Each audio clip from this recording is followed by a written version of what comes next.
तो दोस्तों, हम फिर से लाइव हैं आप सभी के सामने बीटी डीएनए लेकर के। आप सभी का चैनल पे स्वागत है। आज का बीटी डीएनए थोड़ा सा इंटरेस्टिंग है, थोड़े से एसबीआई और एचडीएफसी को लेकर के है, क्योंकि यहाँ पे कस्टमर्स काफ़ी ज़्यादा हैं और उनकी सेवाएं ठप पड़ चुकी हैं। तो जो भी आप लोग इंस्टाग्राम पे क्वेश्चंस को पूछ रहे थे, वो भी मैं कोशिश करूँगा कि आप लोगों को यहाँ पे बता सकूँ। तो लाइव हम लोग स्टार्ट करेंगे 2 मिनट में। जो इसका बीटीडीएनए है, यानी कि आगे की जो खबरें हैं, आज की जो चीज़ें हैं आप लोगों को जानना और समझना है। तो जितने लोग भी देख रहे हो, लाइव को लाइक कीजिए और दूसरों के साथ शेयर कीजिए, जिससे कि और लोग भी इस न्यूज़ को सुन सकें और जान सकें और जो एनालिसिस है उस चीज़ों को देख सकें। तो जितने लोग भी देख रहे हैं, सबसे पहले लाइक कर दे। हेलो मोहित, आपका स्वागत है लाइव पे। तो मोहित, लाइक करो और शेयर करो दूसरों के साथ। हम बस 1 मिनट में अपने सेशन को स्टार्ट करेंगे। आज के न्यूज़ में काफ़ी खुश करने वाली भी चीज़ें हैं, काफ़ी नाराज़ करने वाली भी चीज़ें हैं। तो यार, ठंड बढ़ गई है। आप सभी लोग, जितने लोग भी हो, ठंड का ध्यान रखना, क्योंकि शुरुआत का ठंड है तो ये थोड़ा सा दिक्कत आप लोगों के लिए कर सकता है। तो शुरुआत में खूब अच्छे से पहन ओढ़ करके रहो और अपनी देखभाल करो। हेलो सुभाष, आपका स्वागत है स्ट्रीम पे। दोस्तों, जितने लोग भी हो, स्ट्रीम को लाइक करते जाओ और फिर हम बस स्ट्रीम स्टार्ट करने ही वाले हैं। तो जैसा कि आप लोग थंबनेल पे देख रहे हो कि आज की बीटी डीएनए यानी कि business technology daily news analysis 3 दिसंबर 2020, ये आप लोगों को डेली मिलती है। आज की न्यूज़ काफ़ी इंपॉर्टेंट है। पतंजलि के शहद की टेस्टिंग को भी लेकर के है, कोविड वैक्सीन को भी लेकर के है। काफ़ी इंटरेस्टिंग न्यूज़ है ये। और इसी से रिलेटेड और भी चीज़ें हैं जो मैं आप लोगों को आज बताने वाला हूँ। तो दोस्तों, सबसे पहले अगर हम बात करते हैं कि कहाँ गया मेरा प्रेजेंटेशन, ठीक है। हम्म सबसे पहली न्यूज़ है दोस्तों आप लोगों के लिए शेयर मार्केट से। शेयर मार्केट में निफ्टी ने फिर से एक नया हाई क्रिएट किया है, जो कि निफ्टी का 13,133 पॉइंट पे ये क्लोज हुआ है। और सेंसेक्स ने भी पिछले डे से आज हाई बनाया, लेकिन अपने एक नए हाई को नहीं टच किया है। तो कुल मिलाकर के बाजार में काफ़ी खुशनुमा माहौल है। लोग काफ़ी अच्छे पैसे बना रहे हैं। काफ़ी नई कंपनीज हैं जिनकी मार्केट कैप बढ़ते ही जा रहे हैं, बढ़ते ही जा रहे हैं। ठीक है। तो hello hit movie. Hello sir, आपका नाम क्या है? तो इस तरह से सेंसेक्स भी बढ़ रहा है धीरे धीरे और नए हाईज पे वो भी पहुंचेगा। और मुझे लगता है कि आने वाले समय में आप लोगों का ये 45,000 जा सकता है, अगर ये वैक्सीन्स और पॉजिटिव, और कह सकते हैं कि इंडिया में अगर ये पहुंचने लगी तो और फॉरेन इन्वेस्टमेंट आएगा और इंडियन रिटेल इन्वेस्टर जो कि इस समय मार्केट की ग्रोथ को दे करके इंडियन शेयर मार्केट में कूद रहे हैं, तो वो भी यहाँ पे थोड़ा इंटरेस्ट अपना दिखा रहे हैं और शेयर मार्केट को नई ऊंचाइयों पर लेके जा रहे हैं। Hello SK. तो दोस्तों, ये एक दुखद न्यूज़ है कि हमारे सबसे ओल्डेस्ट सीईओ, जो कि एमडीएच मसाले, जो कि ये खुद के मसालों का प्रचार करते थे, कह लीजिए कि ये स्टार प्रचारक थे। और इनका जन्म सियालकोट में 1923 में हुआ था, जो कि सियालकोट अभी तो पाकिस्तान में है। और इनकी जो जीवन लाइफ थी ऑलमोस्ट 97 ईयर्स की थी, 97 साल के थे ये। और दिसंबर 2020 में इन्होंने आखिरी विदाई ली हम लोगों से। तो दोस्तों, इनके बारे में भी कुछ बताना चाहूँगा। काफ़ी इंटरेस्टिंग लाइफ रही है इनकी और काफ़ी कुछ किया भी है इन्होंने हम लोगों के लिए, इंडिया के लिए, इंडिया के लोगों के लिए, इंडिया के गरीब तबके के लोगों के लिए। तो दोस्तों, इन्होंने 5 साल, सॉरी, 5वीं कक्षा तक पढ़ाई करी है। फिर उसके बाद से इन्होंने अपने स्कूल को ड्रॉप कर दिया, यानी कि ये ग्रेजुएट नहीं है, ठीक है। लेकिन फिर भी इन्होंने एजुकेशन के लिए बहुत कुछ किया। इन्होंने एजुकेशन को ध्यान में रख करके लगभग 20 ऐसे स्कूल खोले जो कि प्रेजेंट टाइप के जो भी एजुकेशन आप लोगों को प्रोवाइड कराते हैं वो, जबकि और भी जो स्कूल्स हैं वो इस तरह के एजुकेशन प्रोवाइड नहीं कराते हैं। तो इन्होंने काफ़ी कह लीजिए कि छोटे क्लास से लेकर के और लगभग इंटरमीडिएट तक के क्लासेस को काफ़ी सही एजुकेशन, मॉडर्न एजुकेशन प्रोवाइड कराई। नेक्स्ट चीज़ कि इन्होंने लगभग 15 कंट्रीज में अपना पूरा व्यापार फैलाया है और लगभग 1000 से ज़्यादा डीलर हैं। और इनकी कंपनी की वैल्यूएशन अभी के हिसाब से ऑलमोस्ट 1500 करोड़ रुपए है। तो इन्होंने एक छोटे स्तर से स्टार्ट किया, जो कि इन्होंने करोल बाग में अपनी दुकान खोली थी पहली, और फिर वहाँ से इन्होंने 1500 करोड़ की वैल्यूएशन को टच किया। इन्होंने बहुत सारे स्कूल्स में, जैसे कि मदन पाल विद्या मंदिर, शिशु मंदिर, और इनको पद्मश्री अवार्ड भी मिला है। तो काफ़ी इंटरेस्टिंग पर्सनालिटी रहे हैं, हमें काफ़ी मोटिवेट करते हैं। तो दोस्तों आप लोग कमेंट बॉक्स में इनके लिए कुछ जरूर लिखिएगा। नेक्स्ट दोस्तों एचडीएफसी बैंक को लेकर के है कि एचडीएफसी बैंक का सर्वर जो है वो डाउन हो चुका था, जो कि पावर फेलियर की वजह से था।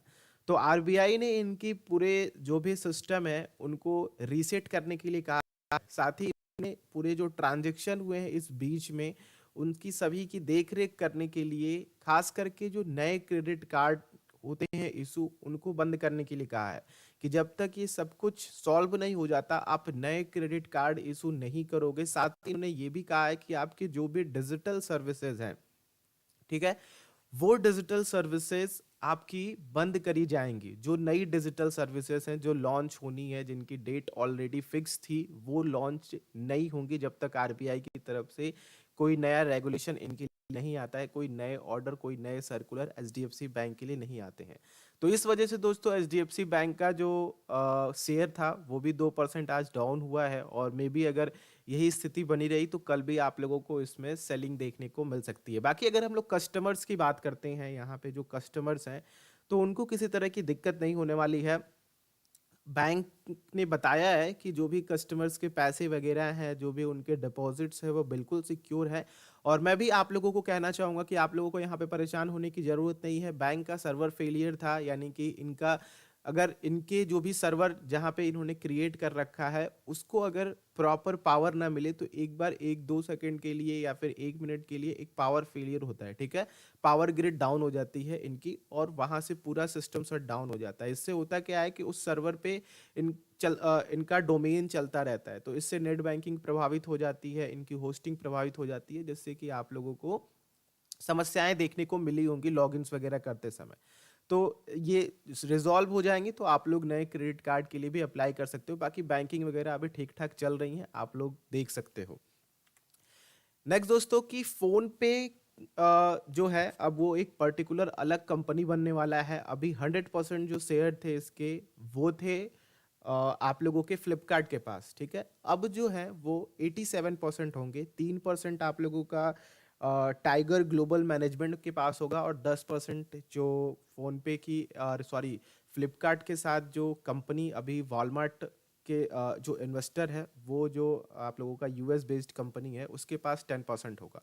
तो कुल मिलाकर के अभी भी फ्लिपकार्ट के पास ऑलमोस्ट 87% शेयर होल्डिंग होगी फ़ोन पे की। लेकिन अब इसको पूरी तरीके से एक अलग कंपनी क्रिएट कर दिया जाएगा। एक अलग कंपनी होगी तो एक नया सीईओ इसके लिए रखा जाएगा, एक नए एम्प्लॉयमेंट रखी जाएगी, एक नई बिल्डिंग बनेगी, ठीक है। तो पूरी तरीके से फोन पे अब अलग हो चुका है। फोन पे ने कहा है कि हम लगभग 700 मिलियन डॉलर रुपए इकट्ठा करेंगे अपने एग्जिस्टिंग इन्वेस्टर से, ठीक है। जैसे कि इसके एग्जिस्टिंग इन्वेस्टर कौन से हैं, फ्लिपकार्ट है, वॉलमार्ट है, और आप लोगों का टाइगर ग्लोबल मैनेजमेंट है। जैसा कि मैंने बताया कि फ्लिपकार्ट के पास 87% शेयर्स हैं, वहीं पे 10% आप लोगों का वॉलमार्ट के पास है, और 3% ग्लोबल टाइगर ग्लोबल मैनेजमेंट के पास है। तो इन्हीं से ये इकट्ठा करेगा 700 मिलियन डॉलर। इनके अलावा किसी के पास नहीं जाएगा फंड रेज करने के लिए। तो इसके बाद जब ये 700 मिलियन डॉलर इकट्ठा कर लेगा तो इसकी जो मार्केट वैल्यूएशन होगी वो 5.5 बिलियन डॉलर के पास चली जाएगी फ़ोनपे की। अगर आप लोग फ़ोनपे के मंथली कस्टमर्स को देखते हो तो ऑलमोस्ट 100 मिलियन एक्टिव यूज़र हैं फ़ोनपे के पास। वहीं पे ये एक महीने में ऑलमोस्ट 1 बिलियन से ज़्यादा का ट्रांजैक्शन करते हैं, तो ये काफ़ी स्टेबल है। साथ ही दोस्तों इसने ये भी कहा है कि 2022 तक की आईपीओ भी करके आ सकता है, क्योंकि ये एक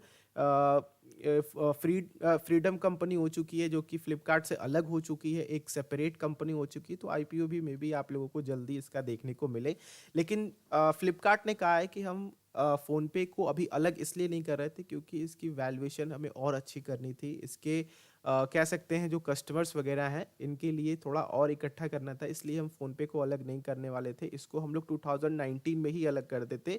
लेकिन कुछ रीज़न की वजह से हमने 2020 तक इसको लेकर के आए, जो कि अप्रैल में अलग होना था, लेकिन पैंडेमिक की वजह से हम इसको इस समय अलग कर रहे हैं। तो अब फ़ोनपे दोस्तों एक पूरी तरीके से सेपरेट कंपनी बन चुकी है। नेक्स्ट है दोस्तों कि पेट्रोल और डीजल की कीमतें लगातार आज दूसरे दिन बढ़ी हैं। अगर आप लोग दिल्ली की प्राइस देखते हो तो पेट्रोल की अभी फिलहाल कीमत जो है वो है 82 रुपये 66 पैसे, जो कि लास्ट डे थी 82 रुपये 49 पैसे। वहीं पे डीजल की प्राइस की बात करते हैं तो अभी 72 रुपये 84 पैसे है और 72 रुपये 65 पैसे कल की प्राइस आकी गई थी। तो कुल मिलाकर के ऑलमोस्ट 20 पैसे की पर लीटर पे पेट्रोल और डीजल में बढ़ोतरी हुई है। नेक्स्ट दोस्तों आप लोगों के लिए है योनो एसबीआई के बारे में। तो योनो का एसबीआई एप्लीकेशन भी, एसबीआई का योनो एप्लीकेशन भी डाउन है। तो यहाँ पे बैंक ने कहा है कि आप लोगों को परेशान होने की ज़रूरत नहीं है। योनो का केवल योनो एसबीआई का योनो ही केवल डाउन है, बाकी आप लोग योनो लाइट और इंटरनेट बैंकिंग से ही अपने ट्रांजैक्शन को संपन्न कर सकते हैं। बाकी अगर आप लोग एसबीआई की कस्टमर हो और योनो एप्लीकेशन को यूज़ करते हो तो आपके जो क्वेश्चन हो आप मुझसे पूछ सकते हो। अगर जो लोग भी वॉच कर रहे हो, अगर कोई क्वेश्चन आ रहा हो योनो से रिलेटेड तो आप लोग पूछ सकते हो। और बाकी जो भी आप लोगों के डिपॉजिट्स वगैरह हैं वो बिल्कुल सिक्योर हैं, और ये दोबारा से आप लोगों का जो पावर फेलियर तो इसमें नहीं हुआ था, इसमें सर्वर फेलियर की बात हुई थी।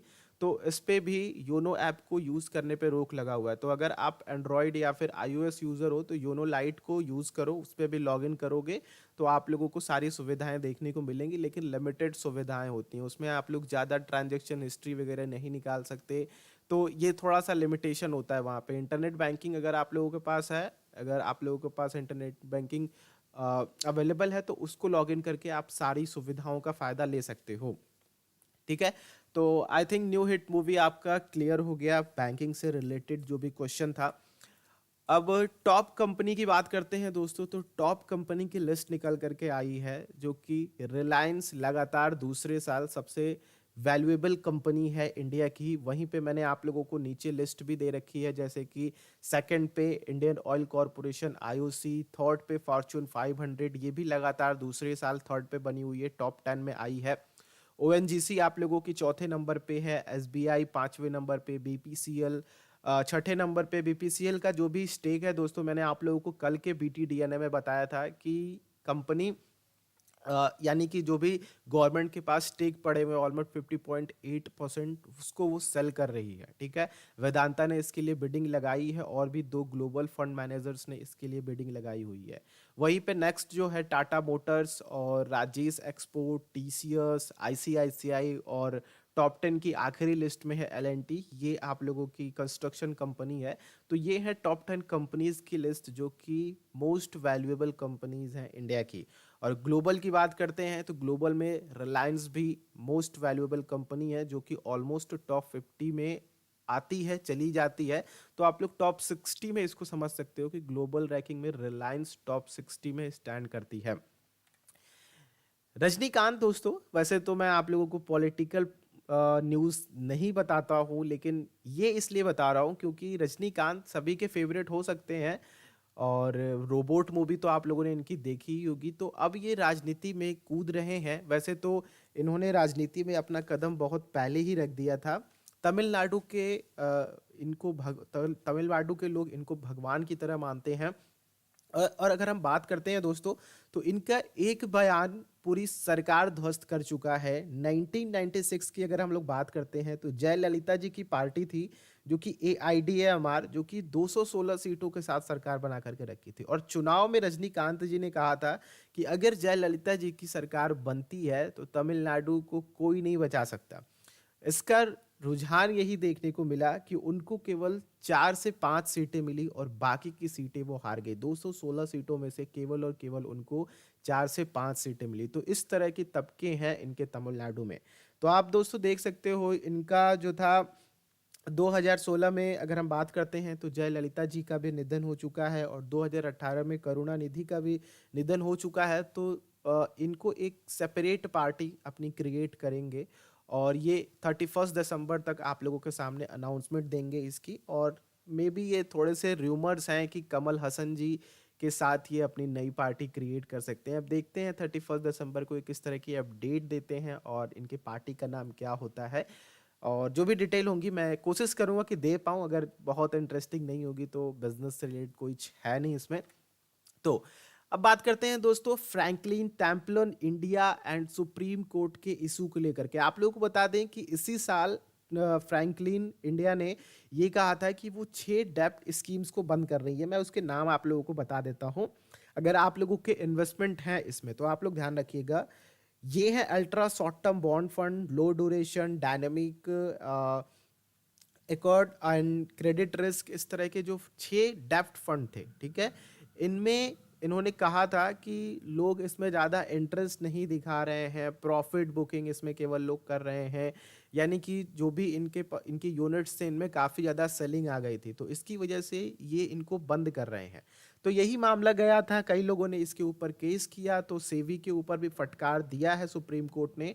और ये मामला अभी कोर्ट में है, सुप्रीम कोर्ट में। तो और इनको 7 दिन का और समय मिला है, 1 हफ्ते का समय मिला है। और सुप्रीम कोर्ट ने कहा है कि आप जो भी ये स्कीम्स बंद कर रहे हैं, जो डेब्ट स्कीम है, वो अपने इन्वेस्टर से सबसे पहले बात करके उनकी पूरी मंजूरी लें, तब जा करके आप इस स्कीम को बंद कर सकते हैं। आप जब मुंह उठाए और बंद कर दिए अपने हिसाब से स्कीम, तो ऐसा नहीं हो सकता।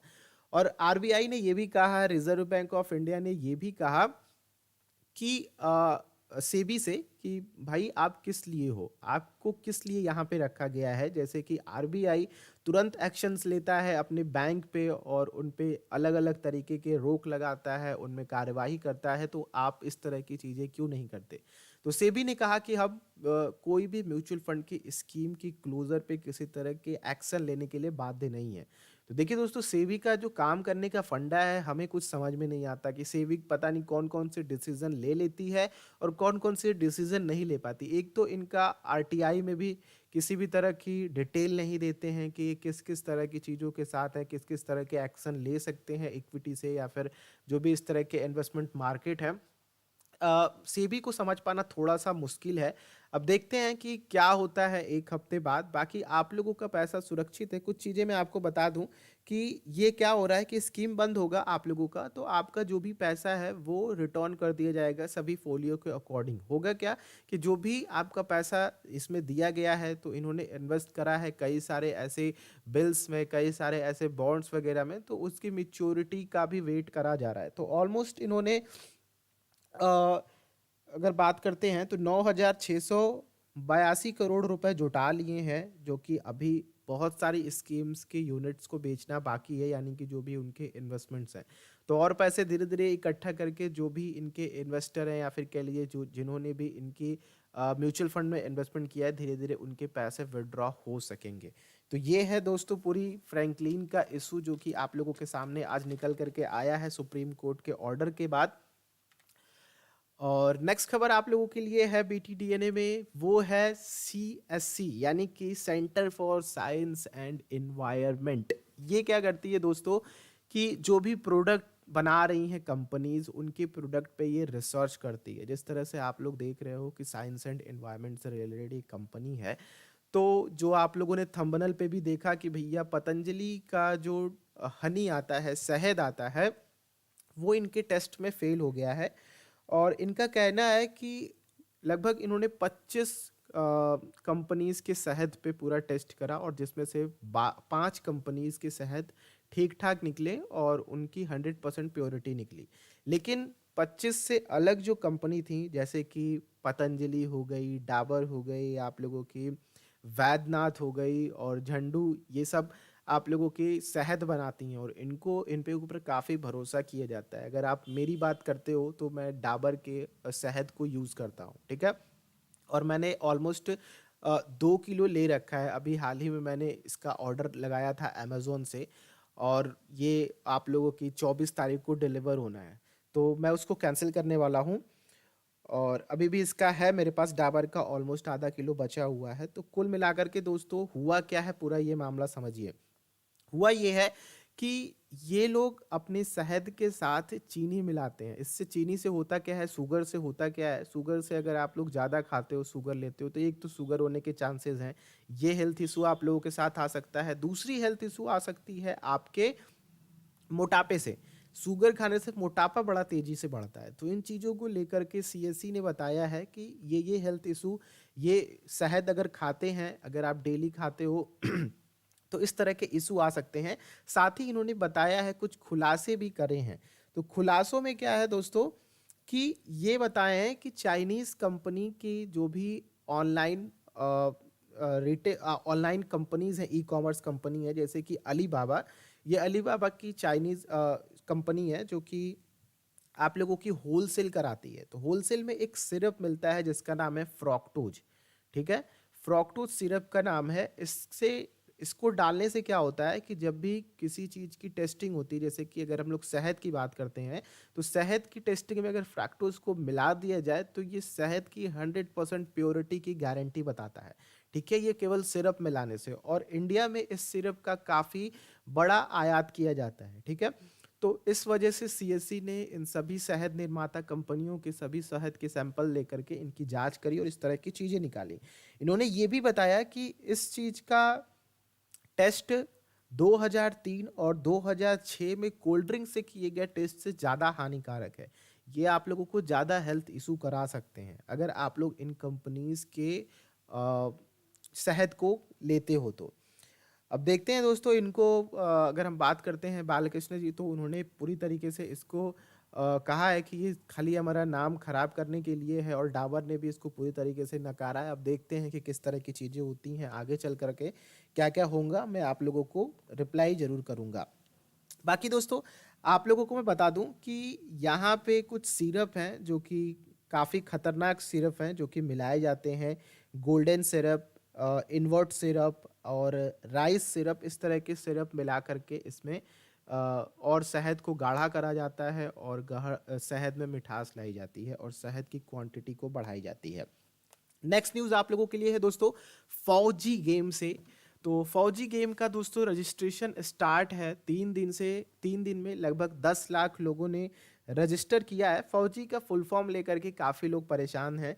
तो फियरलेस एंड यूनाइटेड गार्ड्स इसका फुल फॉर्म है। और साथ ही दोस्तों, इसमें मैं आपको जो मेन बात बता दूं कि ये पूरी तरीके से प्योर इंडियन ऐप होगा, और इसको एनकोर प्राइवेट लिमिटेड क्रिएट कर रही है। इसमें लगभग 20% हिस्सा, इसका जो भी 20% हिस्सा कमाई का होगा वो जाएगा शहीदों के लिए, जो भी हमारे जवान हैं।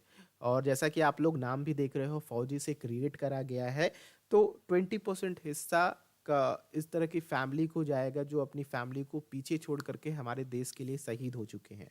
तो ये भी एक इमोशन फैक्टर है दोस्तों इस गेम को आगे ले जाने के लिए। और लोगों को रजिस्ट्रेशन कराना इसलिए ज़रूरी है कि जो लोग भी फौजी गेम खेलेंगे उनको ये पता होता रहेगा कि कब ये गेम लॉन्च होने वाला है, वगैरह वगैरह। ये सारी अपडेट्स आप लोगों को फौजी की तरफ से आती रहेंगी।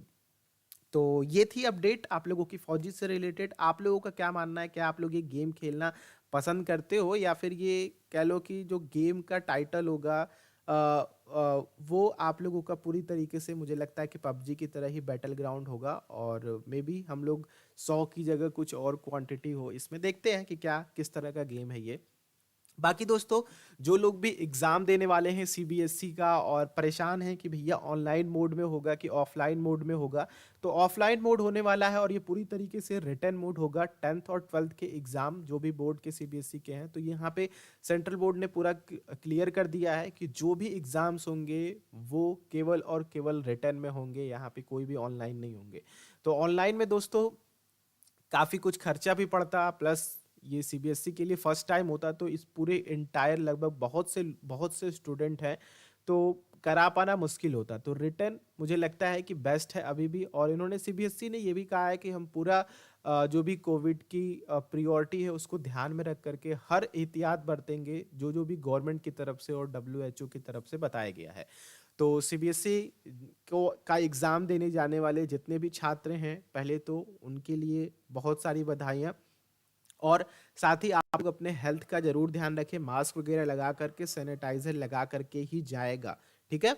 तो ये रही सीबीएसई से रिलेटेड। बाकी दोस्तों अगर हम बात करते हैं इंटरेस्टिंग न्यूज़ की, तो लोगों ने यूके जाने का प्लान बना लिया है कोविड-19 के वैक्सीन के लिए, और एजेंट्स ने काफ़ी कुछ बताया है अपने अपने सोशल मीडिया हैंडल में कि हमारे पास यूके जाने के लिए काफ़ी कुछ इंक्वायरी आ रही है। तो कई ने तो यहाँ पे एक क्रिएट कर दिया है पूरा पैकेज 3 दिन का, किसी ने 1 हफ्ते का क्रिएट करा हुआ है। और वहाँ की यूके की गवर्नमेंट ने कहा है कि जो लोग भी यहाँ पे अगर आते हैं तो उनको 3 से 4 दिन आइसोलेशन सेंटर में रखा जाएगा, उनकी पूरी जांच करी जाएगी, फिर उसके बाद कहीं उनको वैक्सीन वगैरह के इंजेक्शन लग सकते हैं। बाकी देखते हैं कि क्या होता है आगे, और इंडिया को आखिर में कब वैक्सीन्स प्रोवाइड करी जाएंगे। मे बी जैसा कि गवर्नमेंट अपडेट दे रही है, अप्रैल तक में आप लोगों के सामने वैक्सीन इंडिया में धीरे धीरे पहुंचने लगेंगी। तो बस दोस्तों, आज के वीडियो पे बस इतना ही है। और मैं यहाँ पे चेंज करना भूल गया मुझे यहाँ पे 3 दिसंबर लिखना था, लेकिन आप लोगों को दिख रहा होगा 2 दिसंबर लिखा हुआ। मैंने इस पेज को एडिट ही नहीं किया। मेरी गलती।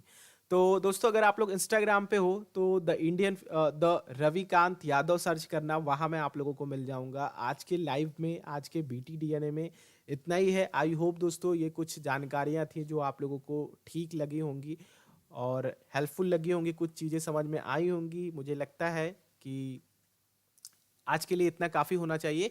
बाकी आप लोगों का कोई क्वेश्चन सजेशंस वगैरह हो तो आप नीचे कमेंट करके मुझसे पूछ सकते हो। अगर नहीं है तो फिर हम लोग चलते हैं, कल मिलते हैं। और जो लोग भी नए हो वो बता दूं मैं कि आप लोग अपने नोटिफिकेशन आइकन को जरूर क्लिक करो, ठीक है? क्योंकि यूट्यूब से मैंने बात करी भैया कि इतने कम व्यूअर्स क्यों आ रहे हैं, तो उन्होंने बताया कि आप अपने जो भी व्यूअर्स हैं, जो भी सब्सक्राइबर हैं, उनसे कहो कि जो सब्सक्राइब करे हैं बगल वाले बेल आइकन को जरूर क्लिक कर लें, जिससे कि नोटिफिकेशन आ सके। क्योंकि काफ़ी चीज़ें हैं जो आप लोगों को जानना और समझना रहता है। तो BTDNA में आप लोगों को दिन भर की ज़रूरी खबरें देता हूँ। ये थोड़ी देर बाद अपने आप लाइव हो जाएगा, तो जो लोग भी नहीं देख पाए हैं BTDNA की पूरी शुरू से लेकर के अंत तक, वो भी इसको देख पाएंगे। बाकी रिवाइंड करके पीछे देख लीजिए, काफ़ी इंटरेस्टिंग है। बाकी जो लोग भी इस लाइव को देख रहे हैं प्लीज़ लाइक कीजिए और शेयर कीजिए, और जो भी आपके क्वेश्चन है कमेंट में कर दीजिएगा। सैमसंग गैलेक्सी की तरफ से क्वेश्चन आया है, सर मैं म्यूचुअल फंड में न्यू यूज़र होना चाहता हूं, लेकिन अगर एक्सिस ब्लू चिप फंड में अगर इन्वेस्टमेंट करूं तो सिप क्या लमसम बेस्ट है? तो देखिए सर, ये आपकी रिस्क के ऊपर डिपेंड करता है, और मैं कहूँगा कि अगर आप बिल्कुल नए हो तो सिप से स्टार्ट करो। लमसम आपको परेशान कर सकता है। लमसम इन्वेस्टमेंट करोगे तो मार्केट क्योंकि ऑल टाइम हाई पे है, तो मे बी इसमें एक थोड़ी सी प्रॉफिट बुकिंग आए तो आपका जो पोर्टफोलियो है वो थोड़ा सा डिस्टर्ब हो जाएगा, तो आप वहाँ पे टेंशन में जा सकते हो, ठीक है? आप सोचोगे कि मैंने क्या बता दिया आपको लमसम करने के लिए। तो आपसे कहूँगा कि अगर आप करना चाहते हो तो सिप से स्टार्ट करो, वो आपके लिए बेस्ट होगा। तो आई होप दोस्तों आज के लिए इतना काफ़ी है। हम लोग नेक्स्ट वीडियो में मिलते हैं। आप सभी का बहुत बहुत शुक्रिया यहाँ तक